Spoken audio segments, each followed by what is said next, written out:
Thank you. Madam Speaker, I want to convey my very special thanks to Chairwoman Karen Bass for her exceptional leadership, partnership, and friendship. For years, we have worked together to combat the unspeakable crime and abject cruelty of sex and labor trafficking. The Frederick Douglass Trafficking Victims Prevention and Protection Act is just the latest bold initiative in our mutual commitment to end modern-day slavery. I want to thank Speaker Pelosi, Majority Leader Hoyer, Minority Leader Kevin McCarthy, and especially Chairman Meeks and Ranking Member McCall for having favorably reported the bill from the Foreign Affairs Committee on February 9th. Majority Leader Hoyer was especially helpful and has ensured timely consideration during this month of July, just in time to commemorate World Day Against Trafficking in Persons. As my colleagues know, we've all been through this, but in this case, there were 5 full committee referrals for this bill. It can be very challenging getting the committee chairman and ranking members to agree, and I thank them for their good faith in coming together for this important human rights cause and making sure that this legislation was brought to the floor.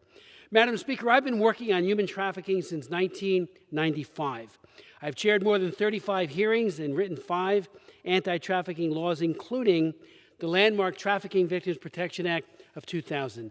Many in the United States, and I'm grateful that this is so bipartisan, and many around the world have rallied to stop this hideous abuse, yet it couldn't be clearer that much more needs to be done. Traffickers never take a holiday, nor can we, because traffickers and the nefarious networks that they lead always find new ways to exploit the vulnerable. We must aggressively strengthen our laws, and we must be equally aggressive in the implementation of those laws. The Frederick Douglass Trafficking Victims Prevention and Protection Act is a bipartisan, survivor-informed bill. We introduced it, Karen and I, nearly 11 months ago on the Frederick Douglass's 183rd anniversary of his self-emancipation, and were joined at the introduction by Kenneth Morris, Frederick Douglass's great-great-great-grandson. Ken has been a tremendous friend and ally in this human rights struggle and helped us write the bill. Born a slave, as I think many people know, back in 1818, Frederick Douglass disguised himself as a sailor and traveled from Baltimore to New York.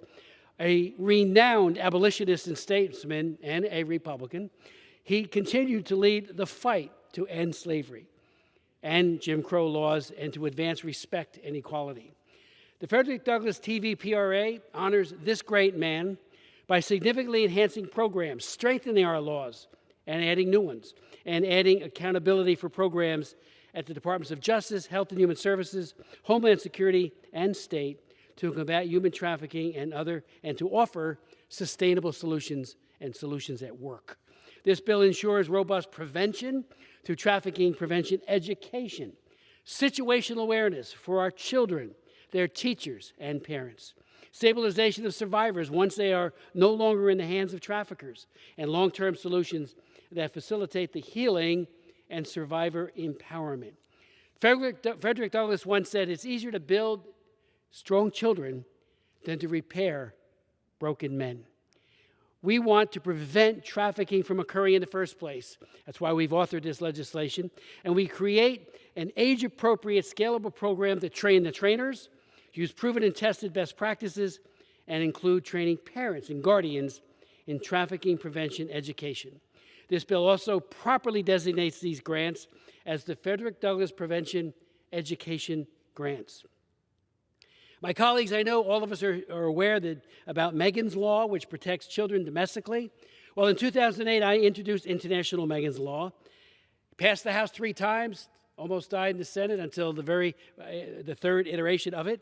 And it was signed into law in 2016, and that's being reauthorized in this bill as well. Megan Kanka was from my former hometown of Hamilton.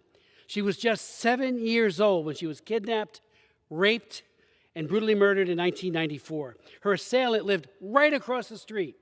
Unbeknownst to her family and other residents in the neighborhood, he was a convicted repeat child sex offender.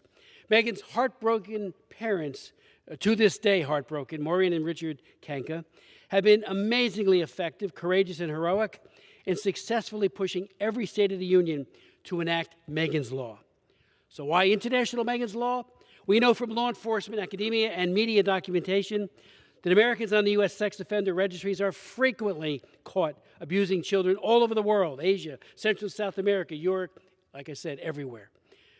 Now, under international Megan's Law, a convicted child sex offenders who travel abroad must provide notice to the U.S. government through the Angel Watch Center prior to departure of all planned destinations. Failure to do so carries a significant jail term.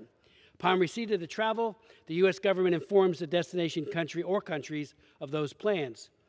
In just a few years of working, and that's with people not traveling as much during COVID-19, the pandemic, the U.S. government has notified foreign governments of the planned travel of 19,000 covered child sex offenders and more than 7,000 individuals who were convicted of crimes against children were denied entry to these nations.